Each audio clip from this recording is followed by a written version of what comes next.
feel like you're a great person to reach out Thank you. to. I mean, you've achieved a lot I'm flattered. so far. I'm flattered, bro. Thank you. let's do it. It's fun. I guess like I'd like to know where you started in your hospitality career. I know you grew up in Mexico, Yeah. Mexico City. Yep, correct. And how old were you when you moved over? And what was hospitality like in Yeah. Mexico City? First of all, thank you. This is cool. I'm flattered, and thank you for being the first one in this project. I always like to support things like this. I think it's really cool. So I moved 11 years ago to Sydney. I'm originally from Mexico City. Um, I work in the industry there since I was like 15 years old. Um, it's not something that how can I say, I ended up working in hospital because I was very passionate about football, and I realized very quickly that that wasn't going to happen. Which I'm glad, because obviously my parents were um, they're very supportive to me from the beginning, but they made me aware of the difficulties. So anyway, I kind of had to find something else to get busy with, and it was that time of my life where I really wanted to get into music and concerts and stuff. So my parents were like, maybe you need to get some money to do that. So yeah, started working in a restaurant, which was like a burger place. A friend of mine invited me, and I just really got hooked into the environment and the vibe. You were always front of house, or did you ever flip burgers and stuff? No, I started always front of house. I think the kitchen at that time was a little bit intimidating in a way. I always got how can I say, I loved it. I loved watching it, and growing up with my mom as well. She always cooked for my brothers, my sister. It is for sure. But that's it. Like, cooking at home is not the same, right? But I had this respect for the kitchen, but it was also good because I think people scare you, like, oh, hospitality is very hard. People will yell at you. The chefs will yell at you. But I loved it. I was kind of used to that because of football, and my dad was a doctor in the Navy as well, so he was very strict. So I was not scared of people shouting at me or yelling at me. If anything, I felt like, oh, this is my environment. But it was always front of house. I didn't get involved into bars until I was here, when I literally was working maybe 2 or 3 years in the industry in Sydney. So my experience of hospitality in Mexico was when I was a little bit, I guess, a teenager, and then it evolved to I actually love doing this, and I studied hospitality, but it was more focused in hotels and resorts, just management or business of hotels, let's say.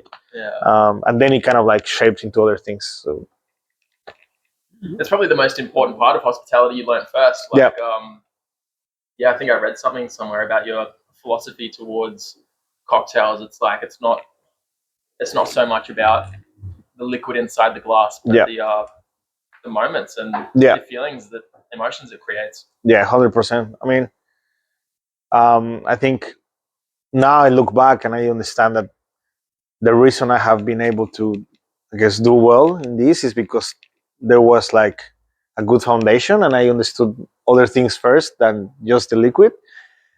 Because I think even you need to remember, and I said this a lot to the people I work with, and I think many people are having this conversation, especially in Australia.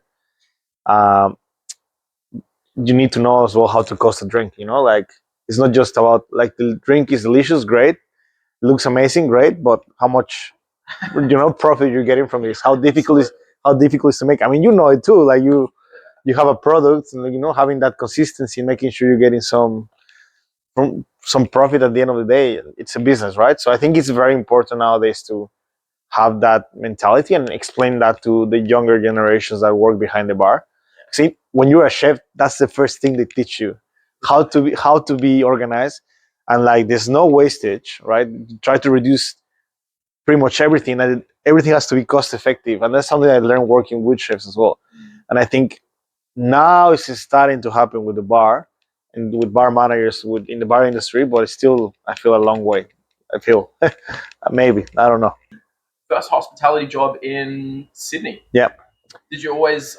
I'm guessing you didn't start off with the maybe grip. You probably No. started off something a little bit smaller? Well, my first job in Australia was in the Blue Mountains in Lura. I worked in a hotel called the Fairmont, and it was like a very big change for me. It was like doing breakfast in this like I think this resort in the middle of the Blue Mountains, and like it was very different, a big change. And I, to be honest, I didn't love it, but it helped me to understand a little bit how Australia works in hospitality, or at least in hotels. Um, and then yeah, I did my internship in that hotel as well.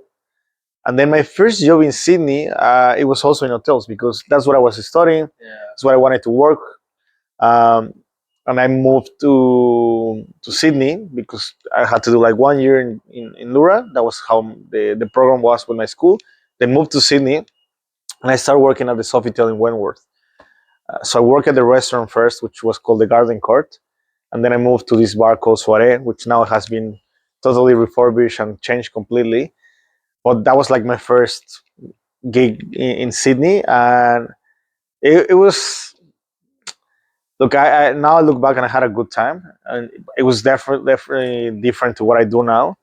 But it helped me in a way because it made me realize I don't want to work in hotels, and it helped me like decide my career in a different path. But I was very lucky because I met a lot of wonderful people during that time that I look back and really shaped my hospitality career in a way. It was interesting, but I never really worked behind another bar like that until I was a little bit older. Maybe I would have loved to work in a pub, for example, just as an experience, but I never had that opportunity. It was not It's usually the classic. correct. The classic way. I know even for myself, I think a lot of people in the Sydney hospitality industry that are working in awesome cocktail bars now, I guarantee almost everybody started at a shitty local pub pouring schooners, which I think is great. pouring pints. No, for sure. I mean, if you ask me where I go now for a drink, most of the time I go to a pub to have a beer, or to have some food.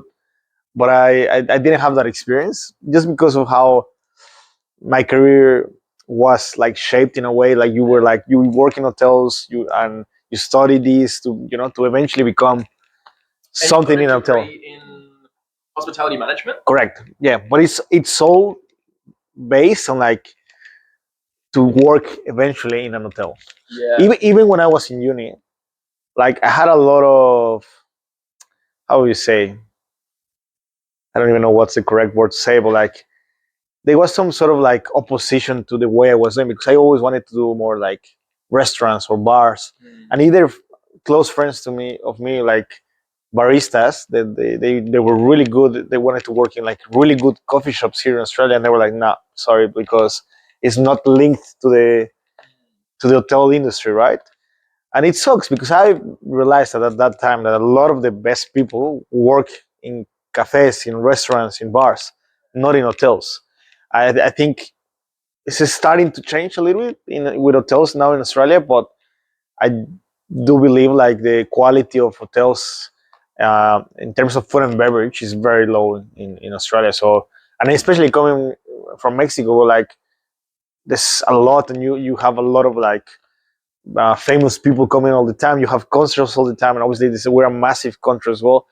The quality is high. Obviously, it's expensive, but you have that idea, and you come here, it's like completely different, right? You cannot really compare it, or not. New York, London is very different. And here, I think like where's the people in hospitality working? Definitely not in hotels. it's what I realized, but I learned a lot. I learned the hard way, and I still appreciate that part of my journey. But it was tough for sure. That's interesting. Yeah. I mean, when you think about where people go out to drink and go for their coffee, like the only people going to those hotel places are like people staying in the hotels. Yeah. But yeah, if we upped our quality, then maybe we would be going to those hotels for the bars, But for the cafes. you know what's the issue? I think the problem with hotels is that it's a different mentality. It's a different mindset. Like a lot of the people, you need to go like 10 layers to make something happen. Like in here, if I need something, I call my boss and it's like we get it, or I do it myself, right? Or in a hotel, like something simple, like we need to change the napkins, you need to get approval for 10 people. And It's a lot more corporate. correct, like, and look, there's nothing wrong with it. I mean, it's a proven business, of course, it works. But on this side, like on the food and beverage, when you think about when you go in for dinner, you people have a different expectation, right? And sometimes it's difficult, especially with 5-star hotels, to deliver that kind of service if you're limited. And like with hotels, there's this formula where it's very difficult, and like sadly, food and beverage is always kind of like forgotten. Not saying that it happens everywhere, but I think at least in Australia, for what I've seen in my experience, it was very difficult to make it work, to make it happen. And then it sucks because I think there's potential there to change or to improve for sure. Yeah, I think it's one of the downsides when you grow a hospitality company so big that, I mean, yeah, I don't think it's just hotels. I mean, I know with my experience, I used to work for a hospitality company that was huge. Yeah. And they did mainly pubs and hotels, and we were a restaurant. Yeah. So to try to get approval for like a new cocktail on the menu, and trying to get approval for a cocktail on the menu where they are used to dealing with pubs, Yeah. it was impossible. Yeah, of course. Trying to get a bottle of wine on the list, trying to, they're like, It is. what's wrong tricky. with the ones you've already got? I And know. yeah, there's just something about when you become so big that people like on the floor interacting with customers, serving guests, Yeah. just don't really have a say anymore. It is. It's what you said. It's understanding your business, and I think when you start growing, it's kind of like I understand it's difficult to maintain that. But I don't think it's impossible. I think obviously it's something that takes time. And you need to build this certain way. But I would like to see a little bit more of that happening, at least here. But I think it would definitely help hospitality in Australia with hotels. And I think Sydney is a super touristic city, and Australia in general is a beautiful country. Obviously, we're far away, but like I think there's a gap there. Is an opportunity that if you make that part of the industry a little bit better, then everyone wins as well. It just brings more people, But I guess like it's hard right now everywhere. Okay, but I think this is something that currently we're doing, and I feel very privileged. I think I went full cycle because now with the Maybe Group, we have partnered with Accor to work with them and work in these venues and these new projects to make them like really cool and exciting. And it's incredible because that's where I started working, and I was like, I don't want to work in hotels anymore. I now have an opportunity to come back and do something different and change a little bit that mentality and that mindset.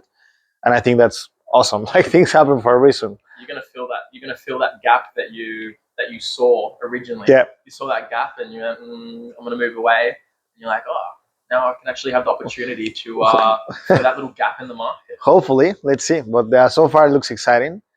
Yeah, we have this project Alora, which just opened a couple of weeks ago, and I think it's doing very well. And then we'll have one more coming soon as well, which is great. And then hopefully more. But it's I think a really incredible like full cycle. I guess that we went from from working in hotels and saying no, I'm not gonna go back to working in hotels, but now we have this opportunity to collaborate with them again, and in a way that, like you said, contribute and then do something different and special, which is great. Like I love it. So let's see how it goes. Yeah, and I know you wear quite a few hats within like you do quite a few roles within your work with Maybe Group. Like obviously you're GM of El Primo Sanchez. I think you're also a creative, one of the creatives for the group. Yep. How do you? Is there like a trick that you have to balancing it, or I mean, obviously the team that you work with must be unreal to allow you to do that. You must have set it up really well for yourself. I think, like you said it yourself. I also think the titles always are like just to make it sound a little bit prettier. I think it's just a way of saying I'm busy. But yeah, for sure it starts from the top. I think I say it all the times, and maybe from the outside it seems like, oh my god, you guys are always working a lot, but there's a nice life balance, and it starts from from Vince and Steph, which are incredible bosses, but they're better human beings. They're family people, and they're truly care about the people that work with, and they're supportive, and they give us opportunities to grow to everyone. But they also gives a lot of leadership and like ability to contribute the best way we can, right? So I feel very fortunate to work with them because this it's a teamwork. We help each other. Stefano, of course, it's my boss, but it doesn't feel like it. Like in a way, it's always like when we talk about it, it's like it's not my business. It's everyone's business. Which I mean, if you met him, he is like that, and that allows me to do a lot of things and to plan and organize and delegate as well. Which I think is also one of the best things from this group. I think in the past I've seen and I've worked in places where it's very difficult to transition and to make people grow. People only grow when they leave, when someone leaves, and they're like, okay, now you take the role. Where here or that's always kind of been my mindset, especially with Primo, because it's been like my project from day one, is to make sure people are ready for the next thing, because, and maybe you do it without them realizing, but then by the time it happens, they're ready and they're like, oh, I'm actually already like doing a lot of the things that a manager, does, which is great. And then getting that retribution and opportunity to grow and, and sometimes the change it doesn't feel that intense. So yeah, to answer to your question, I feel it's it's doable because we all help each other, and it's something that we love too. Like I love this. I love being busy. It's like I mean, today is my day of it's a Monday, and I'm here, but I don't do it. Like I do this because I enjoy doing it. Like like I don't feel forced to do it. And I think that sometimes happens. Eventually, if your life changes, then you need to change the way your life goes, of course. But for now, this works great, and I really enjoy working with them. And that's the reason that we were able to do many things, and we all know our space, and we will help each other when we have to. And everyone is very, very understanding. So it's an ideal job for me. Like I'm happy, I feel comfortable, and I'm busy, but I always have time for myself as well, which is great. Yeah, it's pretty important. Yeah, for sure. Absolutely. Inspiration for cocktails. Mm. Is there's probably not a go-to for inspiration for cocktails. I know for myself, it's definitely like I'll go for scrolling on Instagram and I'll try to find something to make a spin out of. Is there like any other, how do you say it, like weird ways that you find inspiration? Yeah, I think we tend to overthink these things. In my experience, the best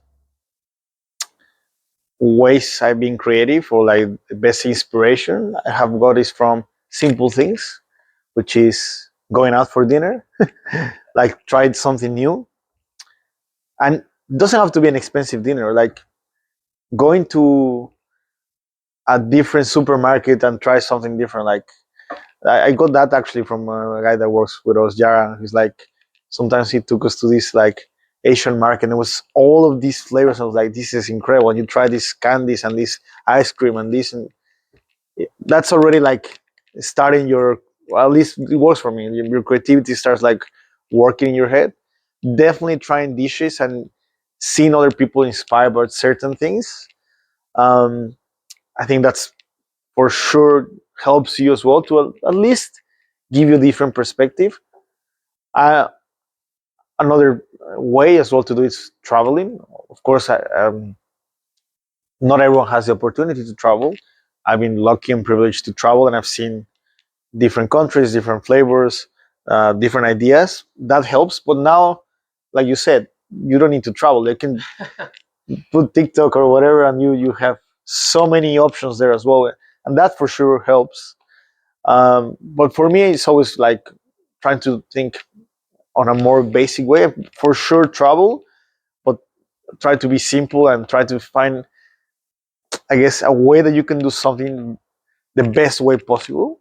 Even if it's something simple, like right now we have a drink which is a banana daiquiri, and it came from the easiest thing that I always I watched the Godfather, and remember this in the second movie where like they go to Cuba and they order a banana daiquiri, and I was so like I imagine how that banana daiquiri in that environment in Cuba with that with the idea of the movie and everything, how it would taste. And it's probably the most simple thing, but it's like it kind of like transport you to a moment, to a scene, and then I just try to replicate like our version of that. And it's the simple drink. It's the most simple drink, the most simple execution.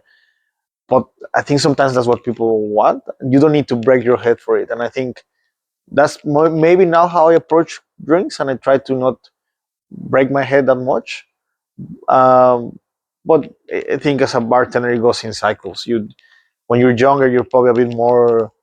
You want to try a million things and different techniques, and then the older you get, you look at different things. But it's the inspiration can come from anything. But chefs, talking with chefs for sure, artists, music, so many things. Reading a book, like it's so many things that you can get inspired by, and it's up to you how you want to take the inspiration. Only jumped into world class 23 to help out. Yeah. You didn't even intend on. Well, okay, I'll tell you how. Well, do you want to explain the? Yeah. Yeah. What's the story behind? So I believe, and I think many people believe the same. World class is definitely the most. I don't want to say difficult, but it's definitely the most Prestigious? Is that it's the one that requires the most attention because it's a long competition and you go through different challenges, different stages, and even if you do win, you still need to go and compete globally. And then in the globals, like it doesn't get any easier. It's not that you go and present one drink; you go through a lot of challenges as well. Like so, it is a full commitment that it's there's definitely retribution for it. You definitely, I think, the reason I've been privileged to be successful now is because I did it, and you get a lot of recognition from it. So to answer your question is that when I competed in 2022, I made it the finals. I it's a big hit, no? You don't win, so it's like, and it's like decompressed. So like this was very intense, and you are like, trust me, you ask a lot of people to get to that point. Like I'm not gonna do it. You can ask so many people that have entered, and like you need like time to kind of like really think what happened, and also because you put so much time into it, like it is like a full-time job in a way. Like you put in time for whatever you're doing, your work, plus then you work on the competition and your speech and the presentation, all of these things. So obviously when you finish and you're like, I already put all this effort and I didn't make it, I need a break, right? But 2023, so we opened Primo, and a lot of people from my team uh, want to get involved, and like they're obviously curious. And I saw like an intention of really understanding, and but also saw a little bit of hesitation. And I felt at the time, well, it's kind of my responsibility to kind of assist and mentor because I've been in their position too. So, and they didn't want to do it. Like they did, but they didn't. So it was like, oh. So it was like, what do we do it together? Like, what do we do like the first stage together, and then like whatever happens, at least we'll. So I don't remember how many of us we did, but like it was probably like 8 of us that we did it the first part of the competition, and they were like, "Well, you already get to this point. Are you gonna submit?" I was like, "But the moment you submit, is like you cannot go back. You either go the whole way or you don't."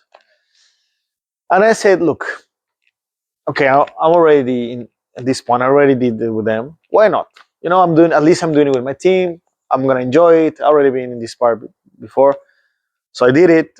And then obviously you pass the first round, which is the top 100, and then the second round happens, and without knowing it, I don't want to say it becomes easier, but you definitely have a better understanding, and it's It's like you've done it before. in a way it is easier to digest certain things. And I really resonated with the challenge that they gave us for the second part of it. So it became easier for me. And when I realized I was already like finalist again, I was like, okay, that's when it hit me. I was like, shit, I'm doing this again. Like it's I already make it to this point so far without having to break my head like in the first year. And I think that that's when my mentality changed a little bit, and I was like, okay, I'm already here. But instead of being like, oh, I need to win, I want to win, because I just thought, generally, I'm gonna enjoy it.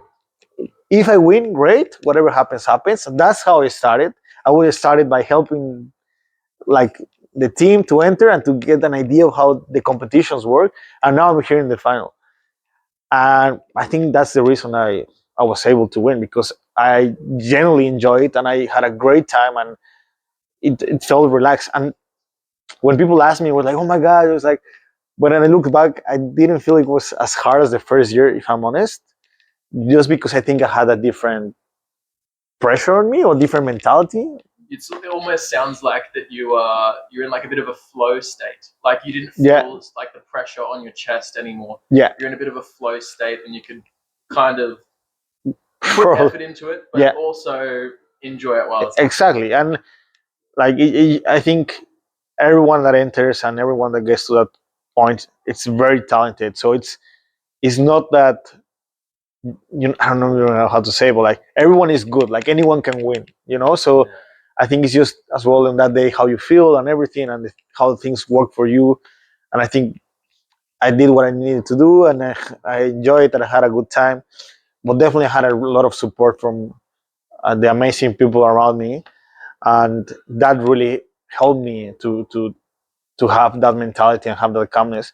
So I was Primo Sanchez had like 3-4 months open, so it was still in this period of intensity, but I didn't feel like that pressure. Even when people ask me, it's like, how do you do that? I generally don't know, but I felt good. You know, I was in a good mood, and I think that tells you a lot that when you enter competitions, and I always say this, you need to enjoy it, because if you don't enjoy it, then you're doing something wrong. Like if you put this pressure and you're like, I need to win because I need to win, I need to win, and you're not enjoying it, then you're not gonna trust me. You're not gonna enjoy globals, because globals are another level. It's intense. It's crazy, and that's a different story. But I had a good time too. But it's definitely much more hectic than the nationals for sure. It's probably a good philosophy for, I don't know, just success in general. Yeah. Being really content and Yeah. getting into a flow state in whatever you do. Yeah. It's good to be ambitious, but the moment you put too much pressure on yourself, Yeah. yeah, you can crumble at any minute. That's true, and I think that's especially with competitions. Like something that I said now, I've said it in a couple of chats that I gave, and also with my team when they want to enter competition. Because I think a lot of people in the industry are competitive, but if you enter a competition, you need to remember one thing: there's only one winner. That's it. Like if you think about like Olympic Games or the World Cup, there's one champion, there's one person that takes the medal, and having that in the back of your head, it should be a motivation, but also a way of understanding what you're facing.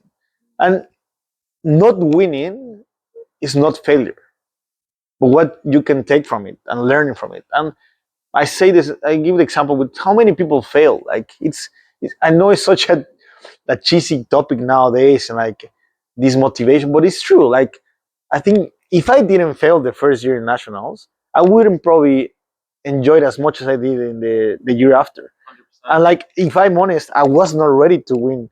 When I saw Nick competing on Sydney in 2022, I was like, I'm so happy I'm not doing that.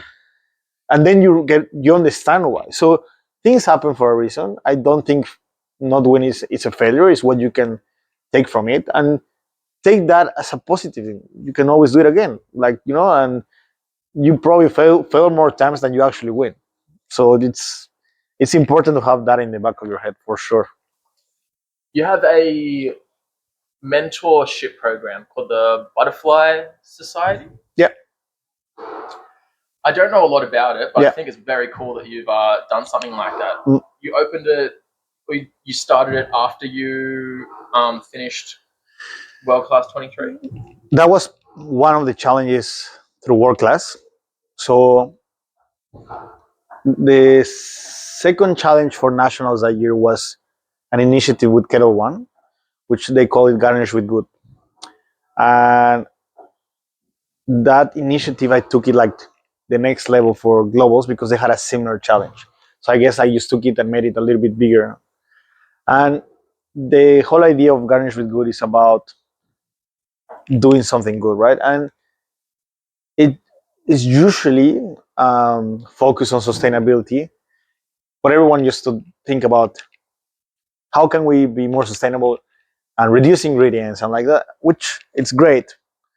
But I took a different angle and said, how can we sustainable as people? Like, how can we make take this idea and put it in an angle, focus on how we can help people a little bit better.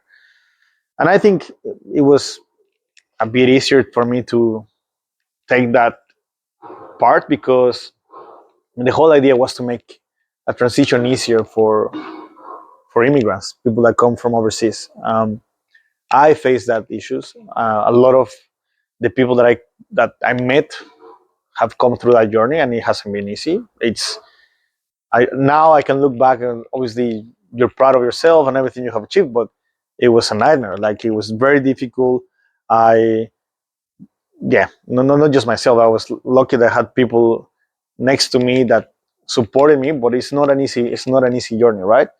And I think the whole idea was to make that transition easier for people that come from a different country because it's a new language, it's a new culture, it's a new everything, right? So having, and not just necessarily from a new country, maybe someone that comes from city to city, right? Like I've seen it. Like you go to Perth and there's people that I never been to Sydney, or you go to Townsville and like like, and I think moving to a new city is also challenging. So I felt I had the need to do something that could help, and it started as an idea, and then it started off from work class from the challenge. But then I kind of like it was never really official after it because it's hard to make it work with after the competition and everything. But I did it where I could, which is with my team, with the group. So basically, we just try to make it a little bit more approachable for everyone.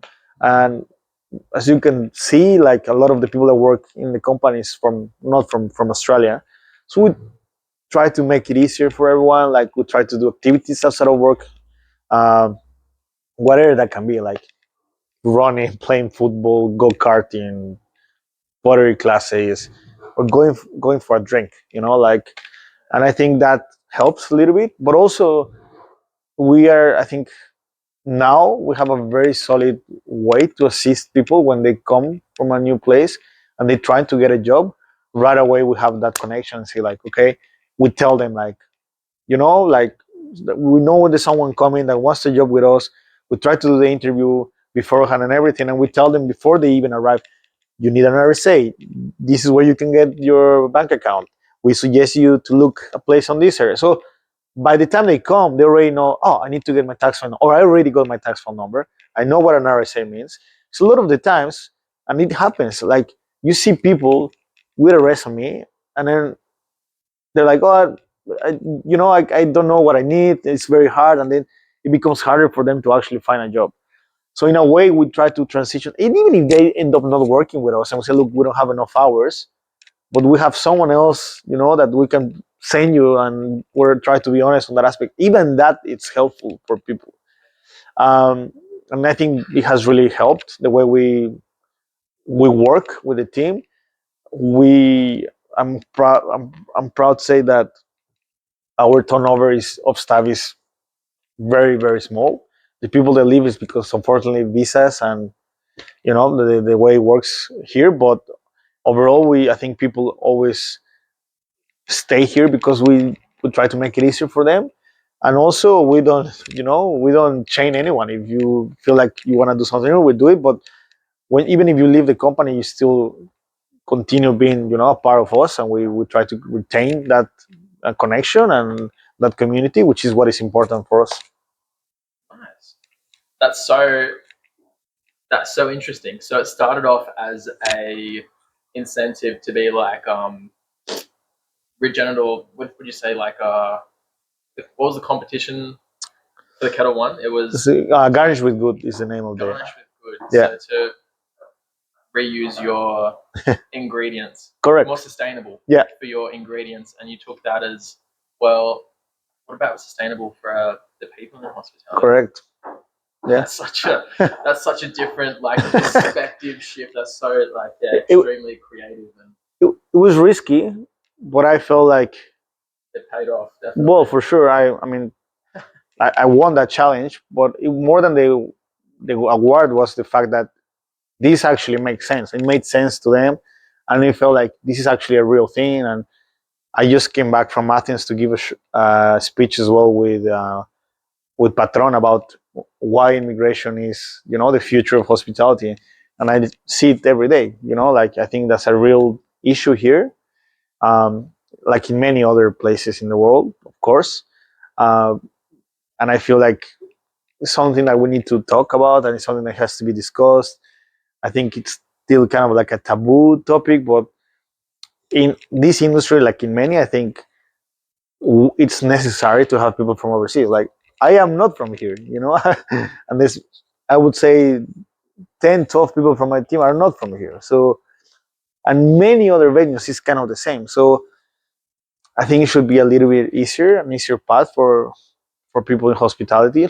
For sure, I think there's amazing people from Australia, but it's hard. It's difficult. I think it has to be that it's part of the hospitality to have that diversity as well, and not just here, everywhere in the world. I think, and we see it with products, not just with people. Like so I hope things become easier as well. No, everything is too expensive in Australia. Taxing for spirits, for alcohol, labor is too much. So they don't make it easier, right? So these are the things that I feel like people that are involved in the industry need to talk about, because it's important. Without having those topics and these conversations, then maybe things won't change. I saw you started running a little. Have you always run, or you started? Is that like a recent activity that you started picking up? Look, it's kind of new. It started because I always been like I always loved sports. Yeah. I used to play a lot of football, but I am getting older, so it's harder to do it. And like I don't want to get injured. I had a previous injuries as well, so I don't want to get exposed, because obviously my work depends on standing on the field for a long hour. So I think definitely going for runs is a little bit more less impact, I guess. And yeah, I used to box a little bit. I don't do it as often as anymore, but I always had something, I guess, that gets me out of the house to move, and sports. It's something that I love, and I felt like running is probably one of the things that I enjoy, because you go to your own pace. There's it's not competition or whatever. I think it's very popular now. Like a lot of people doing marathons and everything. I don't do marathons or anything. I just like to do it for myself. Like it clears my head.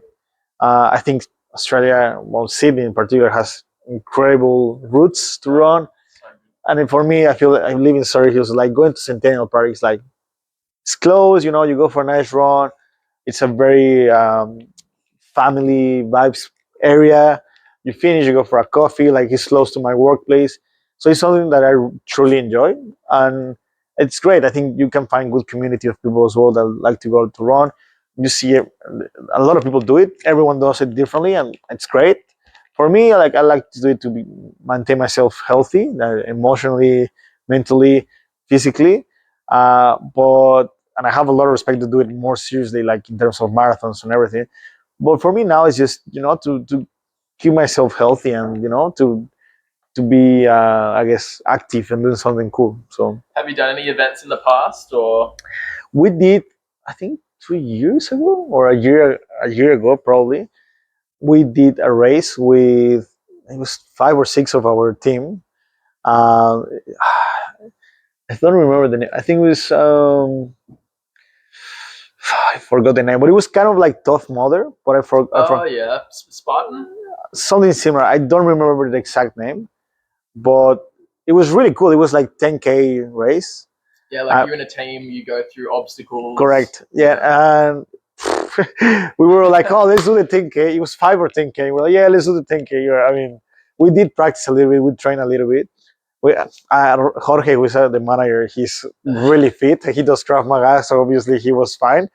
But it was really cool. We did the 10K with the obstacles, and like it was a really nice bonding activity with the team, and I truly enjoyed it. It was really really cool.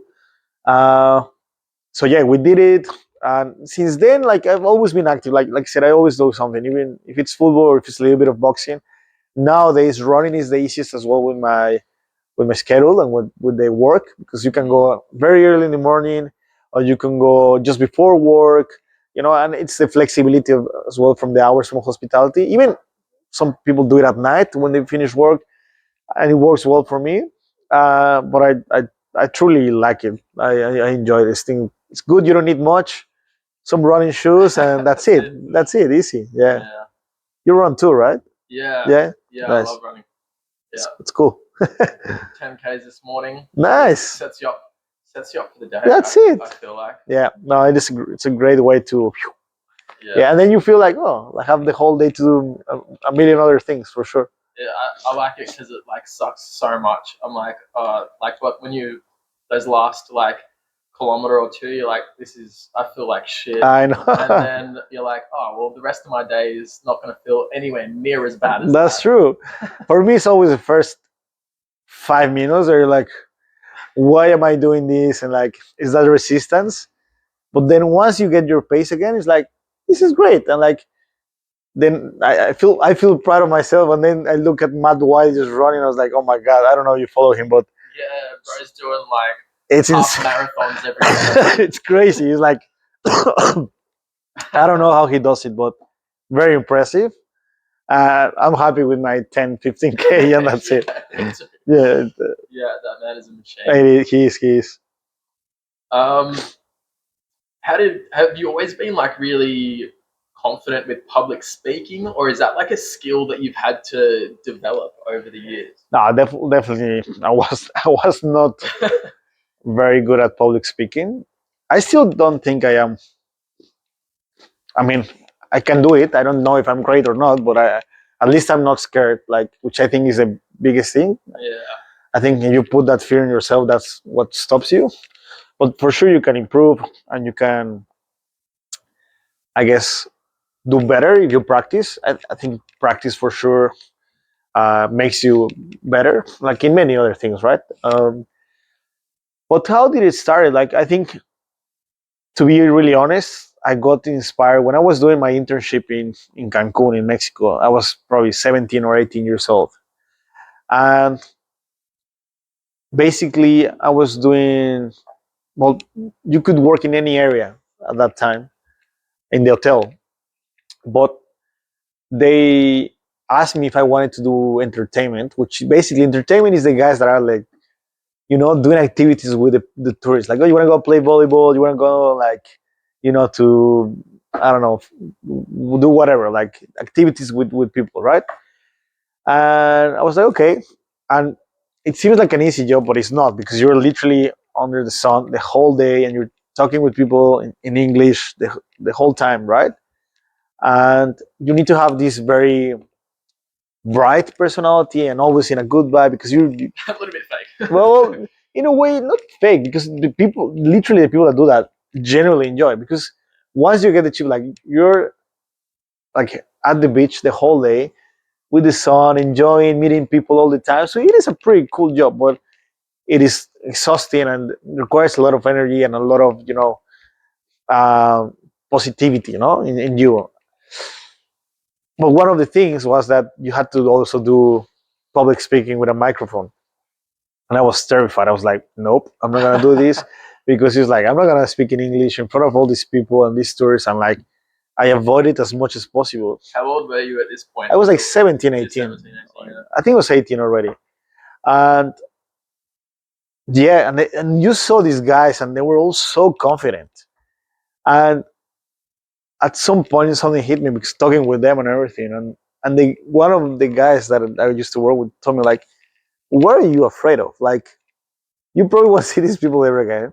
You probably have the best English from all of us because you've been to school. You have actually learned English. We have learned through speaking with these people, right? Yeah. And then probably our grammar is terrible. Yours is probably better. And that kind of was like, holy shit, that's true. Like, I'm the one putting this barrier. And until I actually said, fuck it, I'm gonna give it a go. And first time went horrible, but then you get better because you start losing yourself a little bit. And I think that was the first time that I said, you know what, it's not that terrible.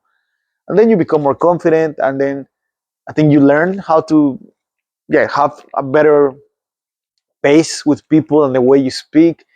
And I also, something that helped me as well was like I was trying to remember when you were in school, especially when you're giving a chat in front of people, you don't want to bore people, right? It's, you don't want to be like, oh my god, I'm falling asleep. And I try to remember when you were at school and you're like this teacher that is like just making you fall asleep. It's like you don't want to be like that. So I always try to make it interactive or make it like quick and people can connect to what I'm saying.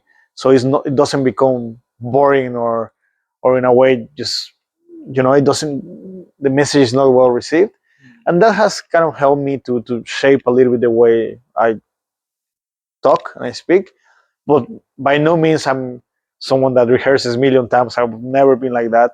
I think I've always comes naturally. Even when I did presentations at school as well, I was always very the one. Not that I memorize things. I still like bullet points. I'm like, okay, boom, and then I talked because that's the way it works for me. But it works different for everyone. There's people that need to memorize things and they're very good at that. For me, I can't. Like, I need to take it in a different way. I dissect, read what I want to say, and then I speak it. But for sure, my recommendation for people is to practice. Like, doing briefings is a good way. That's the best way to start. Tell us about today and in front of the people that you see every day. And even there, it might be a little bit intimidating, but that's probably the first way that you can actually start practicing with a bunch of people for sure. Get comfortable real quick if you're doing it once, twice a day as Yeah, well. that's true. Yeah, Lunch and dinner service every day. exactly. You've been to so many countries now.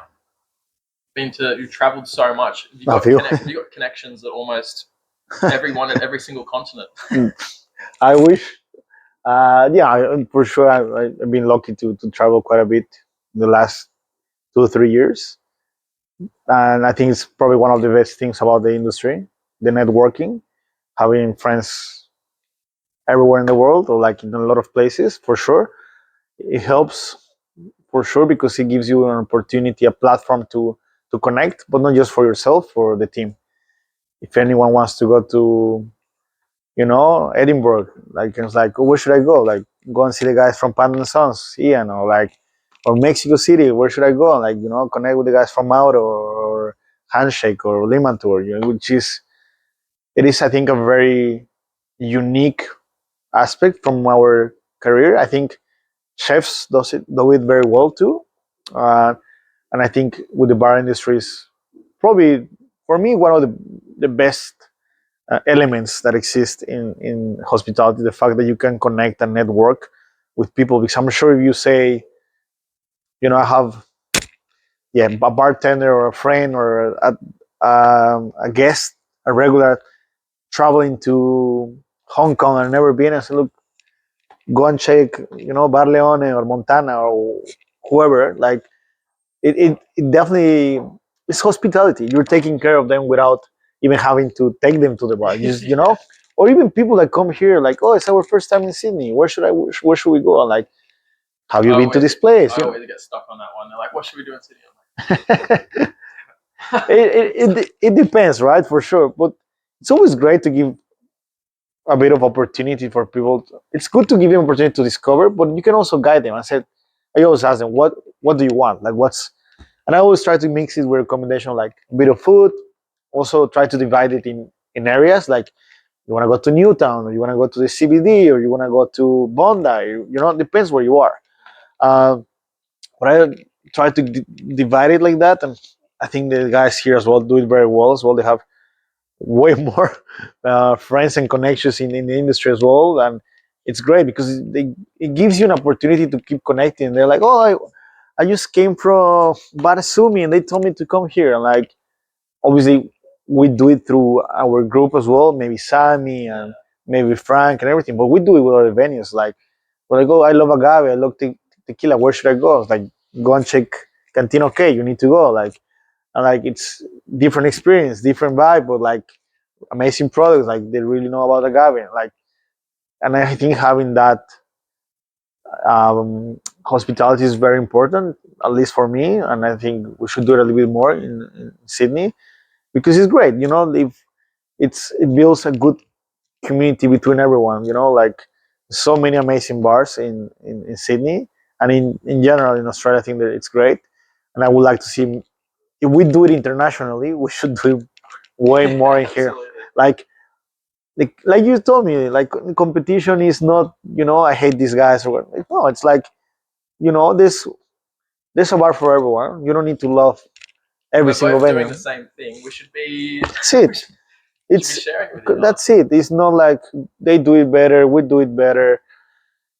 I don't think that brings anything to the table. I think it's better to have a good um, community and connection. And fair enough, there's things that you might not like, but I think it doesn't bring anything good. If you have that mentality, it's much better to always be open and be say like, you go and try this. Like you wanna go on whatever it can be, you know, like and this is a place for everyone. You know, if you wanna be more like cocktail bars, like go to the CBD. You know, there's a full street. You know, Clarence Street, you can check so many good bars over there. And then Newtown, you want different vibe for sure. Like now Newtown is the vibe, no, or Enmore.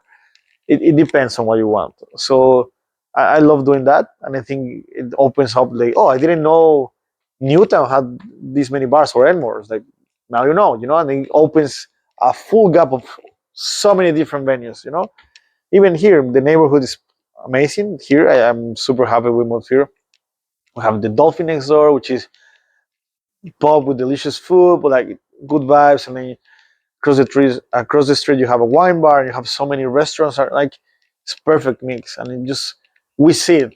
Like even in this triangle, like people come and recommend us. Like we just came from the Dolphin. I'm like, and we when people come here, like, where should we go next? Go and try this place. Go and try that place. It's nice community bouncing, and I think it's how it should be, and we try to do it.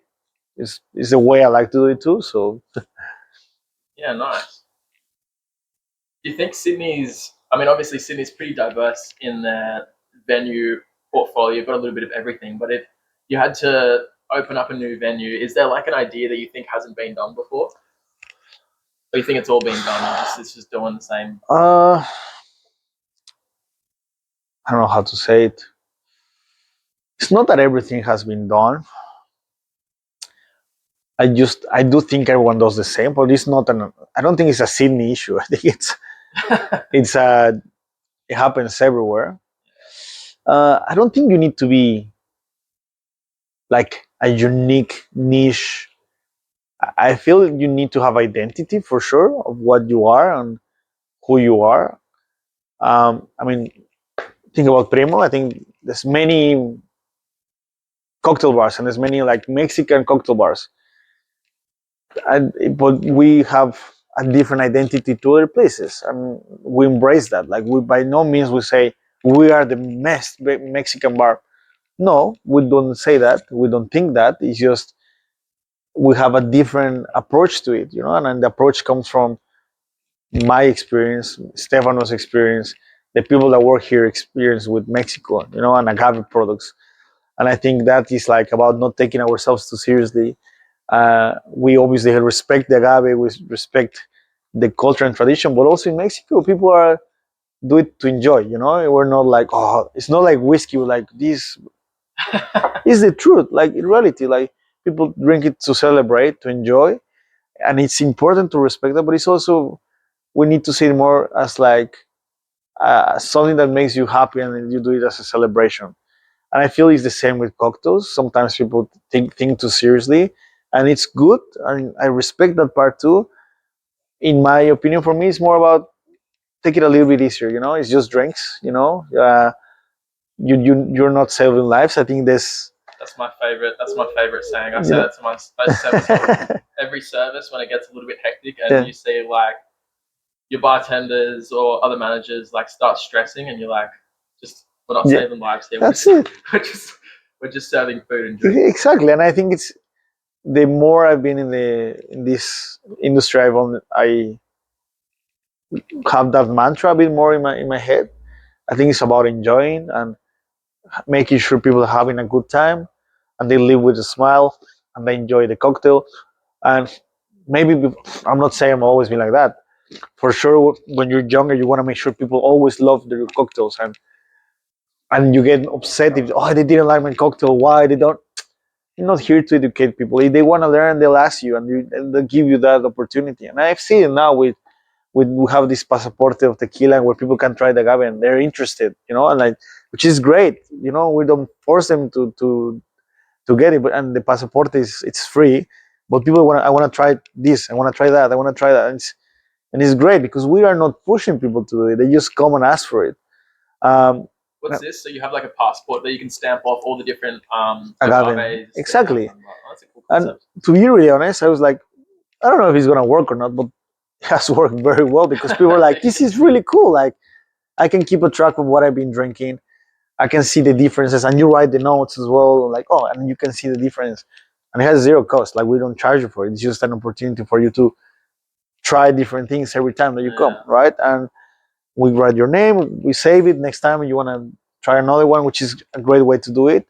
And It's yeah, almost like a reinventing of the flights. Like kind of, people used to do like wine flights or whiskey yeah, flights, and I don't know about your experience with them, but every time I've tried to do them, they haven't really worked unless you're a brewery. yeah, I think they don't really work that well. But the passport concept is kind of like a reimagining of it that kind I of, think it works a lot better because it doesn't force people to yeah, have everything all at once. You can actually like take for your time sure. consuming it. And look, I was a bit hesitant about it. I was like, I don't know if it's gonna work. To be really fair, it was an idea that came from one of the staff members, Eric, who is very good at selling and he's very passionate of agave, and Stefano. And they were like, maybe we should do this because he was very good at the old Primo doing these flights that we never had, but he was, I'm gonna do this. And then we had this conversation like, what do we do at the new Primo? And they took this on board, and it has worked incredible. Like I cannot take credit for it, but I love it because it goes back to what I'm saying. We don't take it so seriously. Of course, drink good agave, but you don't need to be, you know, this annoying person like, oh, this is how you need to drink tequila. Fuck, no one cares. Drink as you wish. It's fine. Like and I think it's important to remember that. Like when people come and order fireball shots, I'm not gonna judge you. Great, have fireball, or we drink whatever. Like vodka, Grey Goose, sorry, vodka, Red Bull. It's okay. We don't serve it here, but like, what you know what I'm saying? I'm not gonna judge you. It's okay. You want a vodka with pineapple juice? Have that. It's fine. There's no issues with me, and I think people should have that mentality. I'm happy to serve any drink as long as people are happy and enjoy it. Of course, if we don't have it, like for example, when people ask me for vodka Red Bull, sorry, we don't have Red Bull, but have vodka pineapple, or we can make vodka orange juice, and we make the pineapple like we froth the pineapple juice. They're like, great. So it's a little bit different, it's still delicious. Give people what they want, and that's it. Don't That's how you argue with make them it. happy. That's it. Don't argue with them. Like, and then if you can break the mold a little bit, and they were like, try margarita next, and like try with mezcal, then that's a win. Yeah, Slowly, one step at a time. absolutely. If if you had to make a bar product, or I don't know, if you had to come up with your own concept or product for something, what do you reckon it would be? Would it be like a liqueur? Would it be a Oof, would it be a bar tool that you think hasn't been invented yet? it's a good question. Have you ever thought about it No, before? not really. I mean, I know a lot of people do it, and yeah, I think some people write books, some people do tools, some people does like a liqueur. Um, to be really honest, it has never been like my priority. I never really thought about it. I don't know what could be something I would create. If anything, I think I would be more of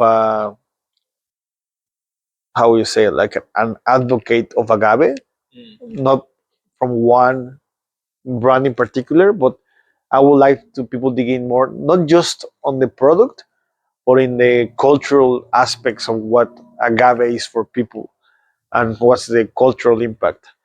I would like to give a bit more information for people to understand where does agave come from and how it is, how does it work in the communities, so they understand what's the price that they're paying for and like why is it so hard to get it from.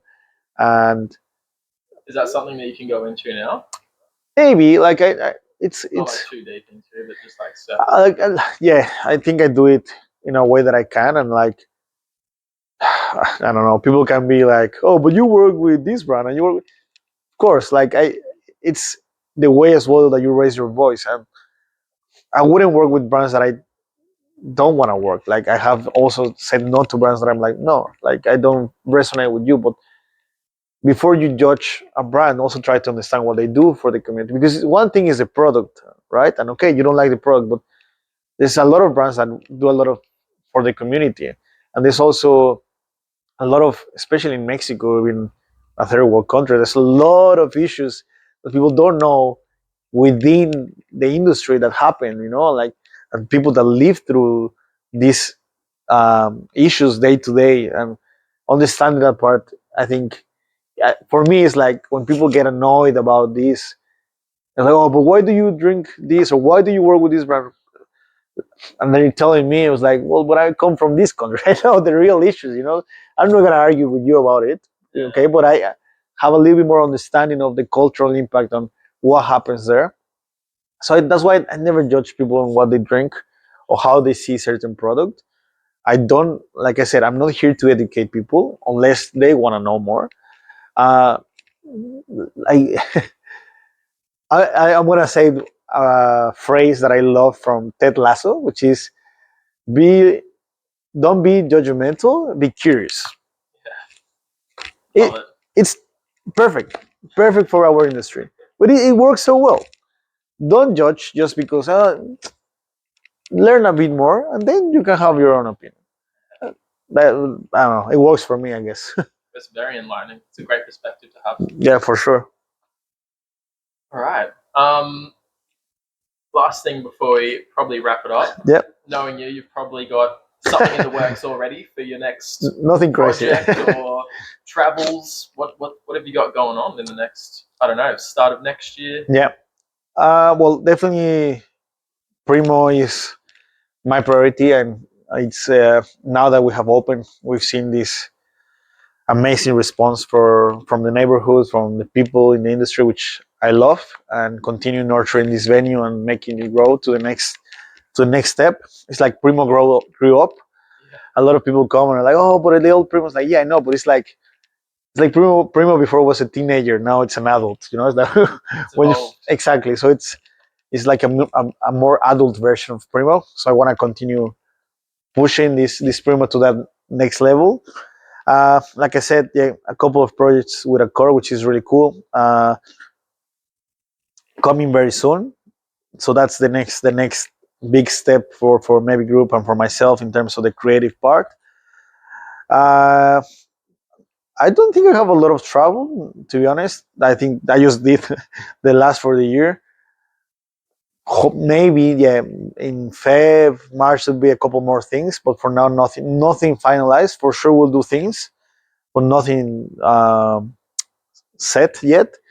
The team will go to India for the first time in a week, I think, or two, which is really cool. But for me, not much more going on in terms of travel. And then the next big project for us, which as every year, we're doing the Maybe Festival again for fourth year. And we're starting to plan that next week. So that's always amazing. Trying to bring bars from all over the world, trying to bring a little bit of the industry together for a week. And that's Is that exhausting that week? Like, do you come out of that week and go, thank God that's yes, God it's done. Yes and no, because it is a very big week, but it's also a week that we enjoy a lot because you get to see so many people that you don't see every day, in Sydney. Like you host them, and like they get to see what we do here, like in our home ground, and it's always incredible. Because I know people are excited, and the more we've done the festival, more people wants to come. Like, oh, I want to go to Sydney, and I want to see, or they want to come back. So it is hard.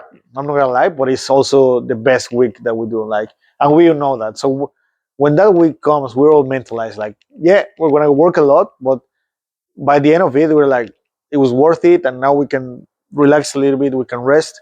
So it's not difficult to execute in that aspect, and we do that ourselves. And I think we do it because we want. No, it's not like we need to do maybe festival. We don't have to.